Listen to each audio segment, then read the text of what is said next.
Hey Print Hustlers, Bruce from Printavo, Simple Shop Management Software. Welcome back to another episode of the Print Hustlers podcast. We've got our co-host Stephen Farrig over at Campus Inc. And we've got a very special guest today.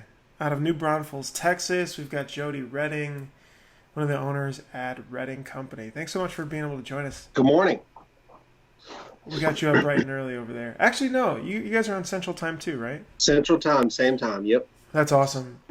So Jody, give us a little, we've known each other for maybe a year and a half or so and have grown pretty close. I think your story's pretty cool in what you've done. You want to give us a little background about Redding Company? You know, I'm Jody Redding, and my wife and I own a company called Redding Company.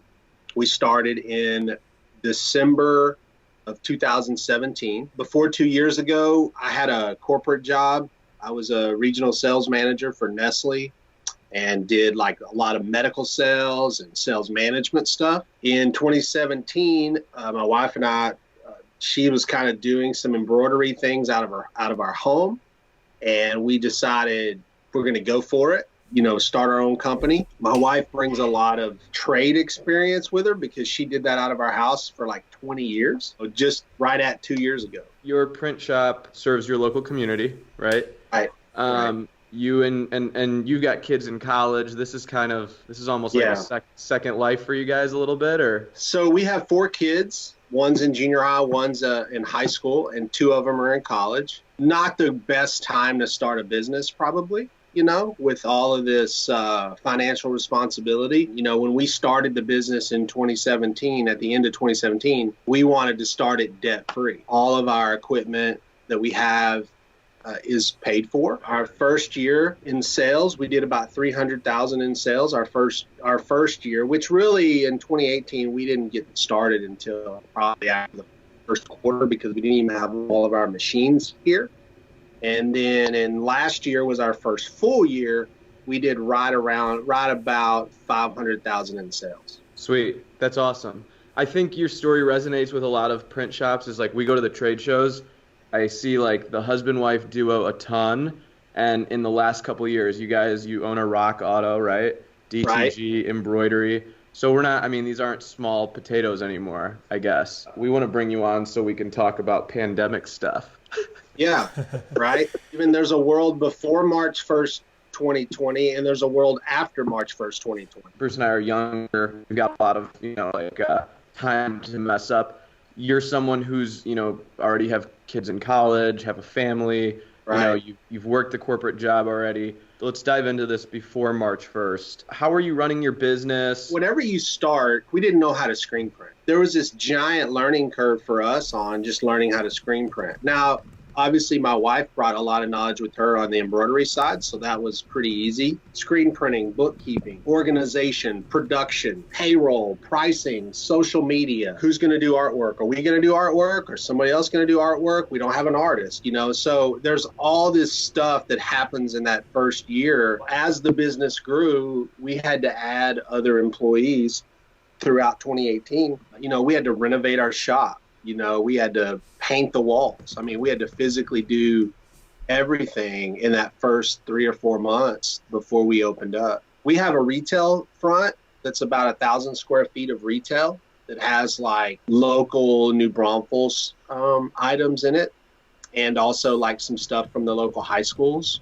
And then the back of our shop is production. We have 1 auto, 1 manual, and a 4-head embroidery machine. So we're small. I actually did the printing for like our first 9 months. I'm doing all the printing, and at the same time, I'm learning how to print. So I don't know if I wanted to buy a shirt from Redding Company, maybe in that first 90 days. Maybe that wasn't the best shirt I ever printed. Talk to us, Jody, about like spending in the first, after you got your first year, groundwork's laid down. Yeah. Now you're trying to hire employees, you're trying to really scale up. What's your mindset financially? When you first start, we weren't even paying ourselves at first. We were just trying to find out if the business was going to be profitable or not. It took us about 9 months to a year or so before we felt comfortable paying ourselves anything at all, or doing anything like maybe even an owner's draw. We hired a bookkeeper. That was really good because We got monthly statements. We could see our profit and loss every single month. You know, they were done on time. All the expenses and everything were, you know, categorized correctly. I mean, I would see them and I could look at them and ask questions, and I would meet with this person, you know, every month. Was that you know, an in-house bookkeeper or somebody that you worked with? It was someone local that we found in our community that does bookkeeping for other companies. You know, she'll spend about 3 to 5 hours a month on our books. You know, it's a lot of transactions too. I can't imagine being where we were last year, even having $500,000 in sales. I can't imagine trying to keep the books for that with over like 2,500 transactions on Stripe and Square. When'd you bring him in or her in? Was that $500,000 or was that like 300,000 from the year before? We brought a bookkeeper in probably like after the first 3 or 4 months because, well, let me back up. Joni and I, my wife, we kind of realized like we're not good at bookkeeping. And so I don't want to do something I'm not good at. That was one of the first things we did was hire a bookkeeper. Now I know some people have a business like ours. Yeah. What about the artwork side? So you talked about when you were getting started, you were like, how do we handle artwork? Was that another one that you outsourced? Yeah, so or were you guys doing it? So at first my wife was doing it all, and she was having to learn Corel and about how to do artwork or how to augment artwork that people send us. But eventually, even in that first year, we had to use like some virtual assistants. You know, as you start to get really busy months, you can't keep up. So if you're trying to do it all in-house, plus, you know, you got to think like when you're small like us, everybody's wearing multiple hats. And so it's not that my wife couldn't do all the artwork, but she's also got other things she's trying to do, like order cost of goods or send quotes out. So it's just, you only have so much time. We didn't really start to work with other artists kind of virtually, I guess you could say, until probably like after the first 6 months. All right, so let's talk about your conversations now post March 1st. Business is doing, I mean, everyone has seemed to be sky high. What have your conversations been like now with your wife, your business partner? Like, yeah, you know, how have things changed? And talk us through that, because I know on some, you know, bigger companies, they're laying off tons of employees. Your family business. Talk to us about that. When this thing hit, we did probably $170,000 in sales just in the fourth quarter, right? And after January, we were like 40% ahead of last year, right? So I'm like, man, this is awesome. You know, like we talked about, there is a world before March 1st, 2020 and after. I told all my employees just to take 10 days off. They're hourly, so they weren't going to be paid, but let's see what's going to happen in 10 days, and I'll call you guys back. Well, last week I had to call them back and say, hey, we furloughed everyone to allow them to go ahead and apply for unemployment. Our business, unfortunately, went back to the beginning where it was kind of like, you know, January of 2018, where it was just myself and Joni. Mm-hmm. And we really are at a point now, I feel like, where we're kind of having to start all over. Now, the difference is from 2 years ago, though, we have a lot more trade knowledge. We know how to do things very well now because we've learned them. We've also learned, you know, what are some good things we've done and what are some things that are not so good that we don't need to keep doing. So I try to find a silver lining in all of this. How many times when you're busy do you get a chance to stop and hit pause on your business? If you could start your business over again, how would you do it differently? For our business, and this may not be the same for everyone, that's kind of what's happening. When we get started again, I think to be better and stronger when this comes back. That makes sense. What do you feel like you would do differently or that you're replanning? So now? Get the book traction and read it. One of the things we're going to try to do is implement that in our business so that when we start back, and we start to bring back employees, this is how we're going to do things going forward. When we first opened, we had a little bit of time. I was talking about core values. We talk about what our core values are all the time, but we haven't really put anything together and communicated that with our employees. We would write them down and say, hey, one day we need to communicate this to our employees. We need to have a meeting about it. You know, we need to put it up on the wall in the front retail shop for all of our customers and employees to see. And then we need to live by it. But we never did it. Why didn't we do it? Because we got really busy. We're all doing like 4 or 5 different things in the beginning while you're starting your business. And you just never get to those things that you probably like, they get kind of kicked to the back. But really, sure. For example, in the book Traction, that's like the first thing you should do, not the last. What's everybody held accountable to? You, the owner, included. Integrity, respect for people, how you're going to treat your customers, how you're going to interact with everyone, how you're going to treat, your employees, how everybody's going to treat each other. And so whatever your core values are, for example, we have time now, my wife and I, to sit down and write them out and say, these are our 3 or 4 core values, and to get really organized. And then when everyone comes back, to be able to communicate that and articulate that and say, this is how we're going to go going forward. I would say another one would be figuring out what our strengths and weaknesses are, like what I'm good at, what my wife is good at, what I'm not good at. I've worked with Stephen on some of this stuff on just your workflow. Like, do you have a workflow chart for your business? Do you know, like, from when an order comes in until the order is put in the box and sent out to the customer, does everyone in your organization understand how that workflow goes, whether it's embroidery or screen printing or DTG?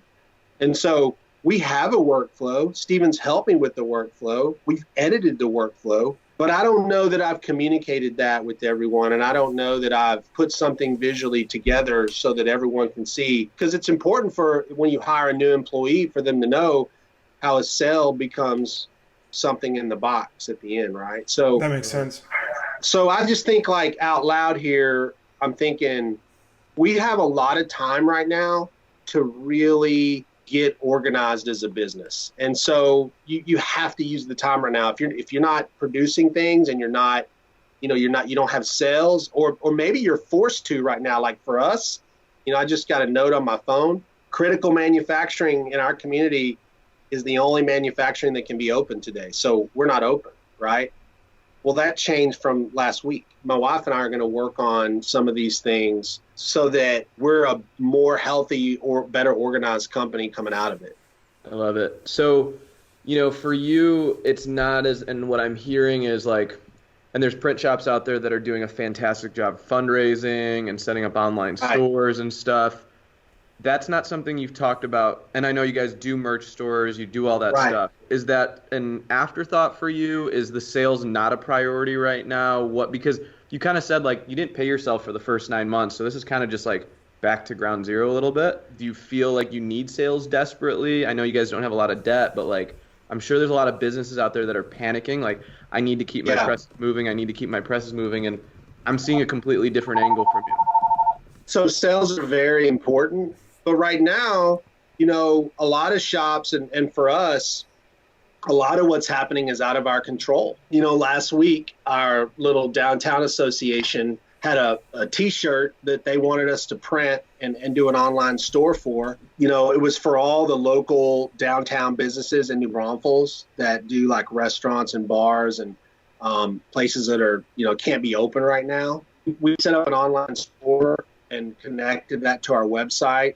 And so all those businesses and sent out all through their social media. The last 2 weeks, I think we've probably printed, maybe 300 to 500 shirts. Most of all those profits goes to the Downtown Association to support those local businesses. We're like right in the middle of doing a support local New Braunfels, shirt.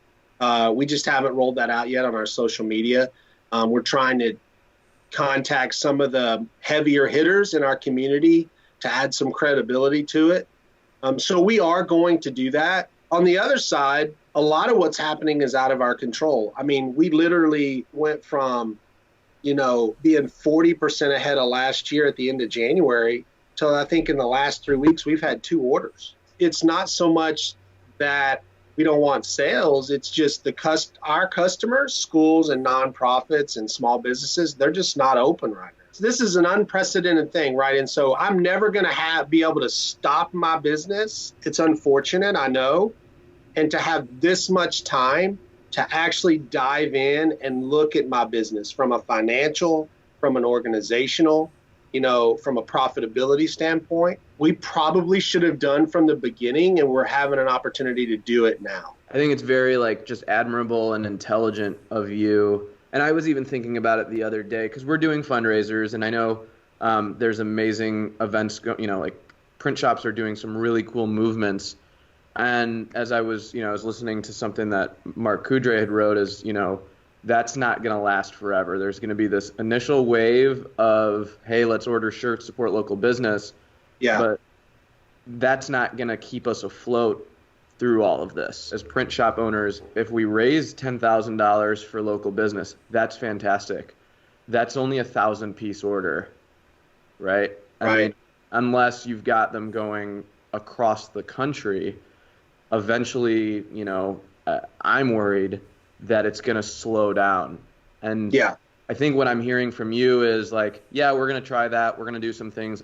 That's not your biggest concern right now. If it comes, it comes. If it doesn't, it doesn't. Talk to us a little bit about how you plan financially. You obviously have a family, kids in college. What responsible choices do you make as a business owner and with someone just of wisdom? Because I don't hear a huge panic button from you. Yeah, whereas in my group chats, it's oh my God, what are we going to do? Everybody's financial situation is different. About 2 weeks ago, Mark Kudre was doing the webinar on, how to survive, kind of what we're going through now. When I listened to that webinar, one of the things that we had done just days before that was to furlough our employees, because one of the most important things that everybody has to do right now is conserve their capital. If you have cash, I would be in a much different situation now had I not furloughed everyone and I just kept paying payroll. I didn't want to have to pay payroll and then wait on the SBA or wait on a local bank or wait on the government to help me out. Our situation was a little different in that we did have, some cash where we could pay our basic utilities and lease for 2 to 3 months. If this thing goes 6 to 9 months, there's a lot of even very responsible people that'll be panicking. We just jettisoned everything that was not necessary right now. We just got it down to hey, what are the basic things that we need to do from an expense part, to survive? Because the main thing right now, and I think Mark Kudre talked about this a little bit, is just surviving. When this is over, you just got to make sure you're still here. Mm-hmm. And so, $10,000 for a $10 million shop may not be a lot, talking about the SBA economic injury disaster loan. But, when I went on the other day and I applied for it, I'm there's a little box you check if you want the $10,000 grant. I'm well, yes, because the way I look at it is that's capital I'm going to get. If I need it, I can use it. If I don't need it, then whenever the loan processor calls me, we start that process, I can pay it back, if I don't need it or use it. But right now, I think we could all rest a little easier at night knowing that we have some insurance. So, for example, for us, we have some cash, but we also went on and applied for the SBA economic injury disaster loan. What's the worst thing that's going to happen? They're going to have me put it on payments at 3 or 4%. If I don't need to use it, then we won't. But if we get to a point where this thing drags out 5 or 6 months, I may have to use that cash. I think right now it's just doing everything we can, expense-wise and spending-wise, to lower that and stop spending so that we're still here.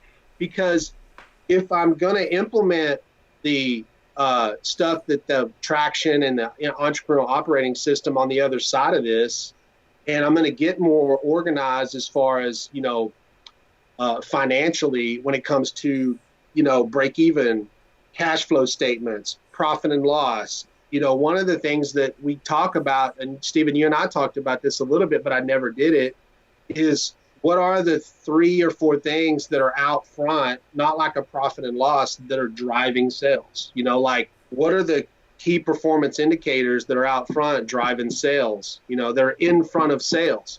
Well, when this thing comes back, I want to know what those are, and I want to be able to track them and follow them up weekly, and I wasn't doing that before, right? And so the customers are not going away, right? I was looking the other day. I mean, we have maybe 200 or 300 loyal customers, and we've probably touched over 2,000 people in our community, either on social media or Facebook, or they've come in our retail and bought something. They're still going to be here in 3 to 4 months. They're going to come back. Schools are going to open again, right?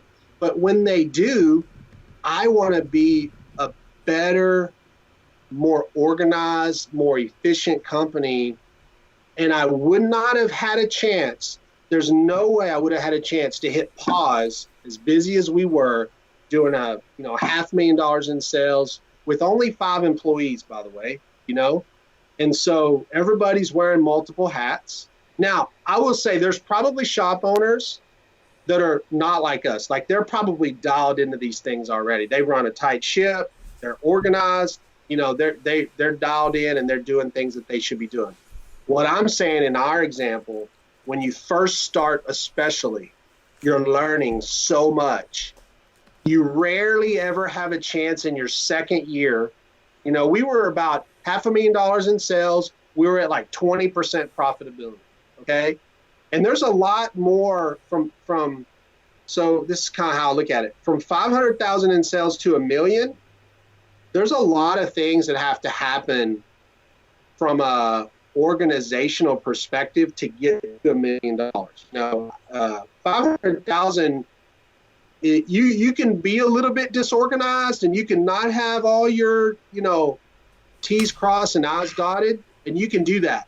But that next journey to the next $500,000 or 1.5 million, you've got to really get a lot more organized as a company. And so the way I look at it is, when we come back, if we can do our homework right now, we'll be healthier, we'll be stronger, and we'll be prepared to grow faster on the other side. We'll make better decisions. If you don't have any sales right now and your doors are closed, and like today they told me I can't be open, you need to work on your business. Dive into your financial statement and find out where you're spending money. I looked at all the money I spent in 2019 on ink, film, screens, all the supplies, right? And it was like 12 grand. How can I get that number down to 7? If I can get it down to 7 or 8, that next year when I do it, when we do $500,000 in sales again, that just drops right to the bottom line. Sure. That makes sense. And you need to be going through your expenses. You need to be looking and saying, this was what this budget was for 2019. Are there any saves in here? Spinning back a second, because you talked about something beforehand that we came up again, which was being debt-free. You started the business saving cash and doing that way instead of financing. Why go that route? Because of what's happening right now. Because I'm not sitting here panicking over trying to make a $1,900 press payment or a $800 DTG payment, or trying to call the person that's financing those and ask them for a deferment or a forbearance, right? Okay. And so for me, that's why we wanted to start that way. Not everybody has that opportunity to start that way. That's what we decided to do. What makes me want to throw up a little bit is the fact that, we may have to take a loan going forward to still be here when it's over, which is even more important why you should get organized now. Because if there is a loan for our company on the other side to make it through this mess, which is why it's even more important to be more profitable and organized and efficient than you were before, because you've got to pay that back. Right.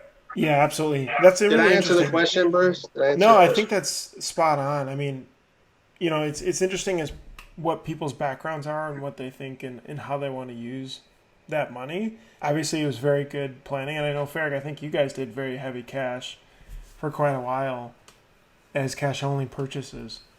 Right? Yeah. My business partners were very much like, we're going to save money, put it in the bank, not have much debt. I'm fortunate because we are pretty debt-free. We own our building, have, small amount of liabilities. On the flip side, we did buy a lot of equipment in cash, and that would be nice to have right now if there was because there is a good way to, leverage and things like that. Right. But if you could go to sleep knowing you don't owe anyone money, it's a pretty good feeling. I think all of us right now are looking at things like, okay, we got credit card bills, we owe S&S, Alpha, Sanmar, and I'm looking at things, I'm like, okay, let me be a little bit strategic about how I pay them. And before, I used to just be like, okay, we'll just send S&S a check for 50 grand. There you go. And now I'm like, wait a second, I got returns, I got this. When we get an order that comes in, I look at it and I'm just like, we got gold. All of us are looking at things much differently. And even on the ink front, I mean, I used to just order, and I was talking to Justin Lawrence about this, just recklessly. Hey, I need another 5 gallon of 701. Hey, I need a 5 gallon of this. Hey, just grab me that. Our ink guys would love to hear this. But now I'm looking at it and I'm like, is there a smarter way to inventory ink? Is there a smarter way? How much stock do we have on our shelves? Do we do returns every week properly? I think a lot of the things that you're saying, like when you come back healthier and stronger, it's going to help your bottom line so much more. I think I loved what you said, and the fact that you will never be able to pause like we're pausing right now. And so, Bruce, maybe we need to just get back on traction. Yeah. What a great book. So, I think I was 2/3 of the way through, and then this all happened. But we actually have an EOS certified speaker coming for Print Hustlers Conf this year, so they're going to walk through a lot of those and kind of some common pitfalls and best practices and all that. So Gino Wickman said he's booked for probably the next 2 years. Well, so to add to that, Bruce, if you think about it, in the book Traction, for example, we've never had a sales and marketing plan. What is your niche? What is your what is it guaranteed? So what is your proven process, and what are the 3 things that make you unique to your customer? Maybe better refine your target list, who you need to follow up with. And, number 2, what is your sales and marketing plan? Who is your customer? I would say my wife and I have probably defined our customers pretty well, but I don't know that we've ever really verbalized those to our employees. And I don't know when it comes to spending money on social media that we've really got dialed into, we want to market to these customers, right? Sure. It's more of like been a shotgun approach. That's huge. Yeah, I really appreciate the tidbits. I mean, we've got some really great stuff, right? The whole debt-free versus financing, the ability to hit the reset button, and viewing that in that optimistic light there. So thank you. Yeah. I really appreciate the time, Jody. Well, Jody, this is cool because I think a lot of shops are going to resonate with this and everything that's going on, and it's admirable to see how you guys are handling it. The other thing I want to add too is, so when we go to like Print Hustlers, I think I have the last 2 years, right? Yeah. And these are full of notes, right? And good ideas. Yeah. Now ask me, have I ever done them? Maybe a few things. Take some of the things you've learned from Print Hustler or from some of the conferences you've been to, and start to try to implement. Don't try to do it all, but try to implement 1 or 2 things into your business that you weren't doing before. Yeah, this has been really great. Thank you so much, Jody. This is Bruce from Printavo. Thanks for joining us in this Print Hustlers Podcast Weekly. We'll see you guys next week. Thanks, guys. See y'all.